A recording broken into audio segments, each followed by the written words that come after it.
Good morning. All right, let's talk a little bit more about Joe Schilling. I'll try to make it brief. I'm not good at that. I got to get out there, get on my bike, go to the park, do some exercise. But part two. So last night I had an extended conversation with my friend Jose in Hamilton, Bordentown, and he's, from talking to him, from getting to know him and his history, I really respect his opinion. And this is one of the few times he says, this is one of the few times where I don't know if I agree with you or if I'm with you 100%. And so that made me pause. And, I said, to be quite honest with you, Joe, call him Joe, Jose, and you guys and girls, I don't know if I agree with what I said 100% either. As I said, and I hope you guys note that, I said, this is my off the bat reaction to it. It's a thin slice, reaction based just on that video. Okay. So as new data comes in, we have to revise our understanding and our actions. All right. This is everything. This applies to everything. Like right now with the UAP report, there are scientists who are just reflexively saying it's got to be BS because it's UFOs. It can't be true. Can't be worth looking at. And then Brett Weinstein, though, said, I owe UFO people an apology because apparently there's something to it and it needs to be investigated. Right. New data comes in, new information, new understandings, new reactions and actions. Fair enough. So Joe Schilling apparently has a record of these types of altercations, of losing his temper.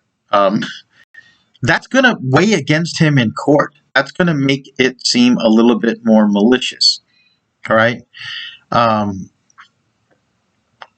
There's a line between what's morally right, what's legally permissible, what you can get away with in court, right? And then optimal actions. So, for example, it is possible with a good lawyer that based on that video and video only, you could be exonerated. Now, from what I hear, the person he hit and apparently hurt really badly has a really good lawyer, which makes me wonder if he set him up. Like, if you know that someone has a bit of a temper and has a history of responding in these situations, maybe excessively, and he had been fined before, so now he's got a prior, right? And maybe if you want to make a quick buck and you've got good legal representation, maybe you incite violence in the hopes that that person strikes you. I think there's better ways to make money, and having a pro fighter who's actively training and fighting and competing hit you full force is kind of a dumb career move.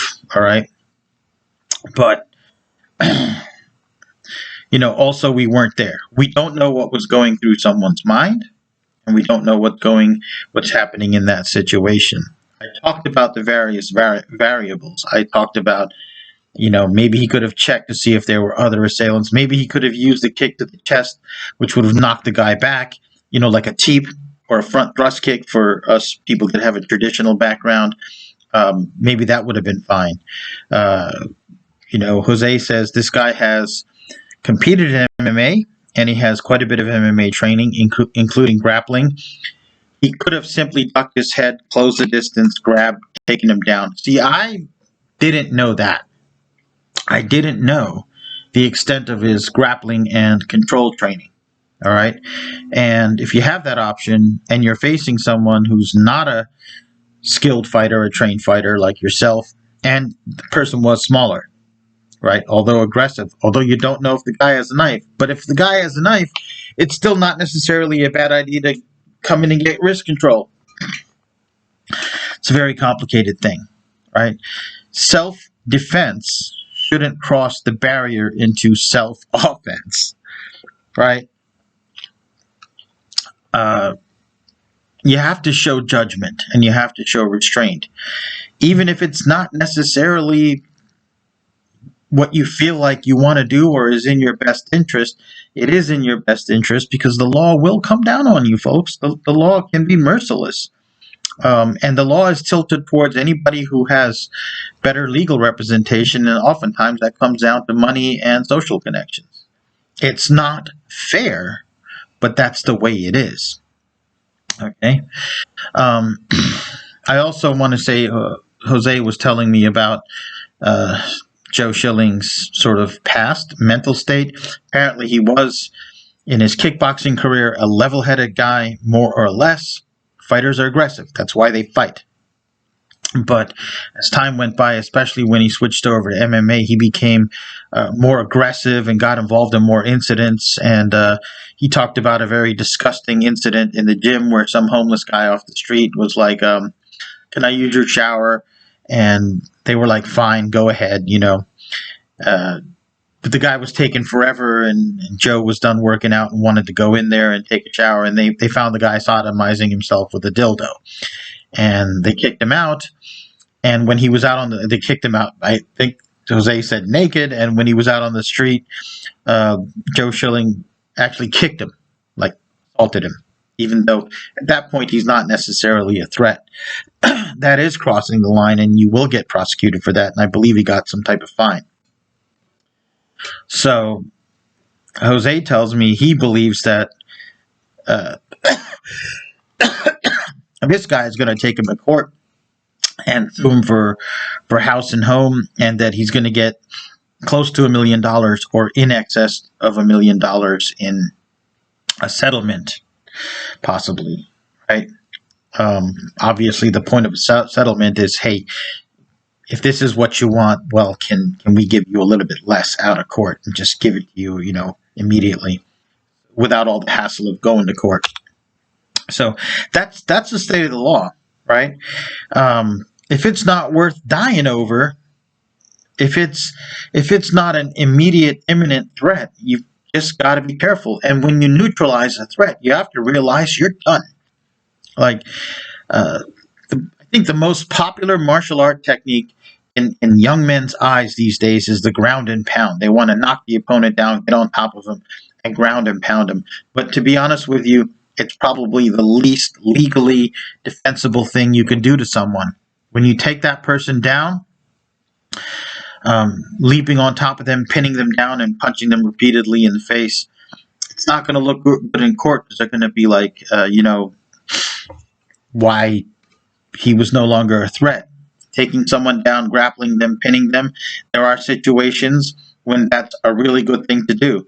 But 100% of the time, it would have to be that no one's going to interfere and intervene on the side of the person that you're mounting and choking or armbarring or pinning down. 100% of the time, if that person has a friend, a confederate that's willing to jump in, it is not the wise thing to do.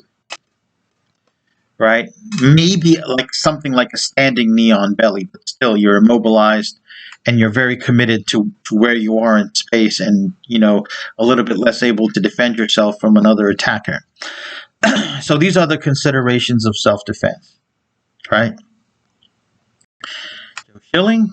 So now that I know a little bit more about his legal history and his background, I'm going to say the chances of him getting prosecuted just leapt up in my eyes, and the defensibility of what he did dropped a little bit, if not more than a little bit. All right. I'm going to say another thing.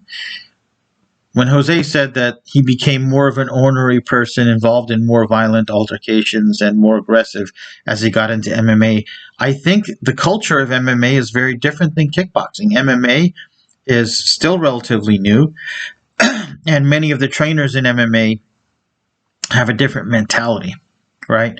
Whereas, see, kickboxing is a continuation of both the boxing culture and the martial art culture. There are boxing gyms in this country that have been open, you know, for decades, maybe a century, right? And experience has been passed down. There's a lot of older men in charge, supervising, even if they're not actively training, and they're sort of maintaining certain traditions and customs and courtesies. Same with the martial arts. When those two worlds intersected, sure, there was There were problematic times at first, but they integrated. And you even have kickboxing only gyms, although that's kind of rare. But there has always been an emphasis on respect, proper social behavior. Um, you know, some people feel like the thug life infiltrated boxing and kickboxing at one point and never completely permeated it. I feel like it leaped into the MMA culture, right? And you have issues with some people and some gyms. Certainly not all. I'm going to say it again because someone's going to, you know, get their panties in a bunch. Certainly not all. Certainly not all. I'm saying, though, it's an issue and it's a problem that I've observed. Okay? You weren't there. I observed it. I concur that it is real.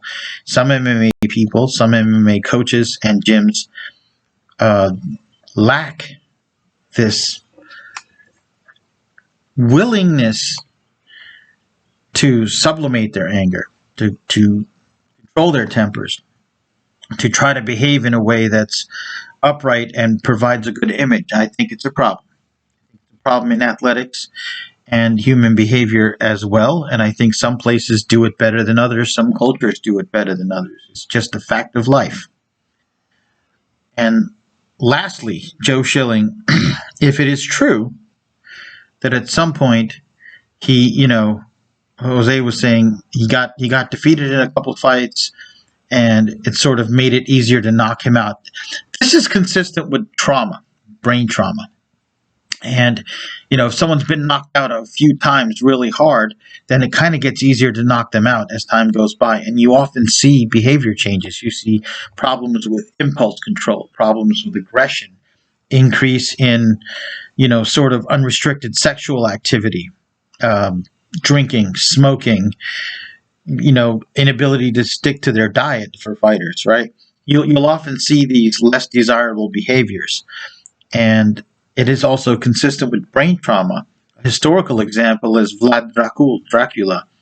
What many people don't know is at one point there was a battle, and I can't remember the exact battle, where he was wounded pretty bad. He had a head injury.